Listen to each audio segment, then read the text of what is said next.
ఈ బట్టల గురించి ఏదైతే మాట్లాడుతూ వస్తున్నారో, ఇదంతా చాతగానితనం.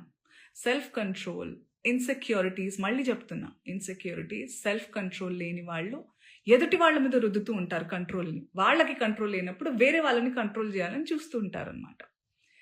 అదే ఇప్పుడు క్లియర్ కట్ సినారియో. అందుకే నేను ఇంకా సింపథైజ్ చేస్తున్నాను. ఈరోజు కూడా పాపం సింపథీ గ్యాదర్ చేసుకుని కూర్చుంటున్నారు కాబట్టి నేను సింపథెటిక్‌గానే ఉంటాను. పాపం ఆయనకు అదే కావాలి కాబట్టి అదే ఇస్తున్నాను. I really sympathise with you. నేనెందుకు అందులో లాగాను, మిమ్మల్ని ఏమన్నా అన్నానా అంటే, నేను కూడా హీరోయిన్నే. నేను కూడా ఫీమేల్ లీడ్ క్యారెక్టర్స్ ఒకటో రెండు చేశాను.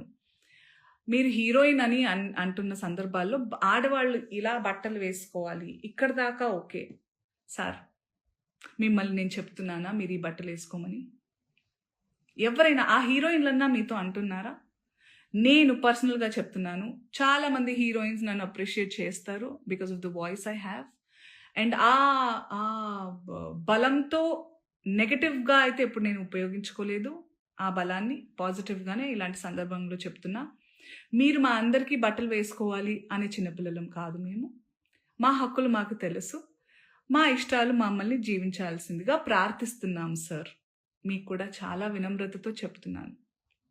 మీరు నన్ను లాగలేదు, కానీ కలెక్టివ్గా లాగారు. నేను ఒక ఆడదాన్ని, నేను గ్లామరస్గా అందంగా ఉండాలనుకునేదాన్ని, నాకు ఇష్టమైనట్టుగా నచ్చినట్టుగా బట్టలు వేసుకోవాలనుకుని చాలామంది ఫీమేల్ యాక్టర్స్ లాగే నేను కూడా ఉన్నాను. కాబట్టి నా ఒపీనియన్ అడిగినప్పుడు నేను చెప్పాను సార్.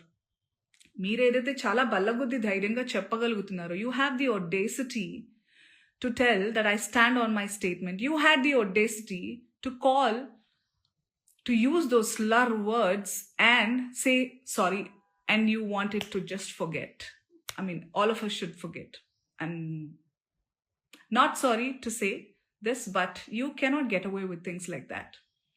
మీరు చాలా తెలివిగల వాళ్ళు అనుకుంటే, మీరు ఒక్కళ్ళే అలా ఉంటే, సృష్టికర్తలైన మేము మాకు ఇంకెంత బుర్ర ఉంటుంది అనుకుంటున్నారు? మేమందరం కలిస్తే ఇంకెంత, అంటే మీకు కూడా మీ ప్లేస్ చూపించడానికి మేము దిగితే కంకణం కట్టుకుంటే, మీరైతే మరణ శిక్ష వేయండి. వద్దు సార్ అవన్నీ.